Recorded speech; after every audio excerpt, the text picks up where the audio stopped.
السلام عليكم وتحية للجميع. تبعنا الماتش ديال الجزائر مع نيجيريا. برافو للمنتخب النيجيري، مبروك التأهل. هارد لاك المنتخب الجزائري. مني بدا الماتش وحفيظ الدراجي كيكرر المدرب ديال نيجيريا عنده ضمانات، المدرب عنده ضمانات، والله عنده ضمانات بالانتصار، والله فعلا كانت عنده ضمانات بالانتصار. فرقة واقفه في التيران، فرقه صحيحه، فرقه واعره في اليديال، فرقه كتعرف اش كدير مع فرقه ما قادراش دير جوج ديال لي باس. علاش ما يكونش عنده ضمانات؟ عنده ضمانات، هو عارف شنو عنده. هاد السياسه ديال المؤامره ما بغاوش يساليو منها، عوض يتكلموا على ضعف المنتخب الجزائري، وعوض يتكلم على انهم ما قادرينش يديروا محاوله واحده امام المنتخب النيجيري، كيتكلم على الحكم وعلى الضمانات وعلى رب ضاره نافعه. ورب ضاره نافعه نيت بانكم خرجتوا من كاس افريقيا، لان قابلتوا حفاوه الاستقبال من البعض بطبيعه الحال، وانت واحد منهم السي حفيظ الدراجي. قابلتوها بقله ديال الاحترام وبعدم يعني شكر النعمه اللي تعطاتكم اليوم في المغرب، وحفاوه ديال الاستقبال والتيرانات وزيد وزيد وزيد. قابلتوها يعني بممارسات اللي هي سلبيه، وبقى يعني تصرفات اللي غير معقوله. واليوم انا كان المنتخب النيجيري انتصر، فانتصر بالكره ماشي بالتحكيم. الا عندك شي مؤامره في دماغك، ولا كنتي باغي تبرر الاقصاء ديال المنتخب هذاك اللي كان ضعيف اليوم، ما قادش يدير دو باس كيف ما خلى واحد. دابا هضر معايا كان صديق اتصل بيا بلا ما نذكر الاسم ديالو، قال لي السنيور لاعبين مع الكادي، وفعلا السنيور لاعبين مع الكادي. فرقه واقفه كدير لو جو، كتضغط. المنتخب الجزائري ما قادش يدير كره وحده بمحرز وبعموره وبغيره، ما قادش يدير كره وحده اللي ديال بحال شي دري كبير 11 دري صغير كيدفعو كيطيح. وكيهضروا على التحكيم وعلى الصفرات وكذا.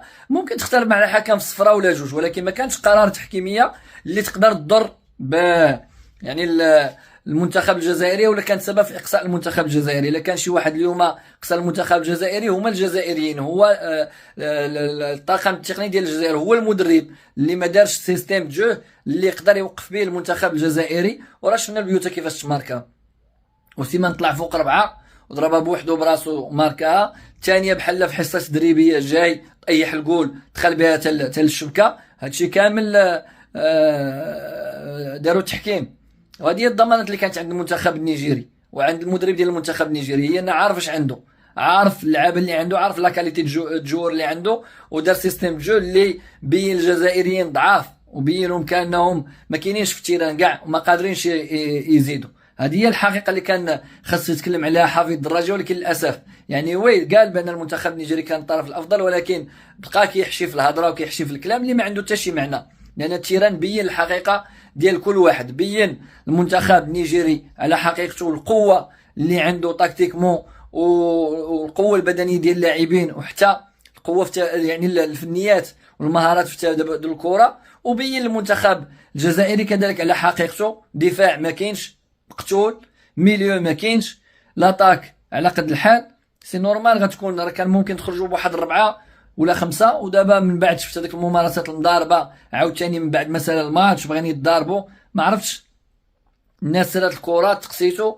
الله يجعل البركه، برافو لهذا المستوى اللي قدمته، وسيروا خدموا على ريوسكم باش تكونوا مع الربعه الكبار في نصف النهائي. فما عندكمش مستوى باش تكونوا، ما كانش مؤامره بقدر ما كان انكم نتوما ما عندكمش مستوى تقني يأهلكم باش تكونوا مع الربعه الكبار في الدومي فينال. شفنا السنغال المستوى تبارك الله، شفنا اليوم نيجيريا، شفنا البارح المغرب المستوى العالي اللي لعبوا به، والروح القتاليه العاليه اللي لعبوا بها، وسيستيم جو الضغط اللي داروا على المنتخب الكاميروني اللي بان تالف البارح. ما عرفناش المنتخب الكاميروني نهائيا، لا علاقه بالمنتخب الكاميروني اللي شفنا في 3 المباريات الاولين وحتى في الثمن. دونك هاد الناس اللي تاهلوا، لا المغرب لا السنغال لا نيجيريا، يستحقوا انهم يكونوا مع الربعه، حين المنتخب الجزائري قصى راسو براسو لانه كان ضعيف اليوم. بالتالي ما كانت لا مؤامره لا ضمانات. من غير الضمانات ديال الملعب لا هم يحزنون. الناس لعبوا الكره، ربحوكم بالكره، خاصكم تعترفوا. وبارك من هادشي اللي كنشوفوا دابا في الفيديوهات ديال المضاربه في المدرجات، المضاربه في التيرانات، المضاربه في شنو. سيروا ومني تمشيو نتمناو تكلموا على حقيقه داكشي اللي شفتو وحقيقه داكشي اللي عشتو. شفتوا الملاعب، شفتوا لي زوطيل، شفتوا التيرانات، شفتوا الطرقان، شفتوا حفاوة الاستقبال، شفتوا الاكل كيفاش داير. فنتمنوا انكم ما تكونوش ناكرين الجميل وناكرين النعمه وتبداو عاوتاني تسبوا وتعيروا. تحيه للجميع.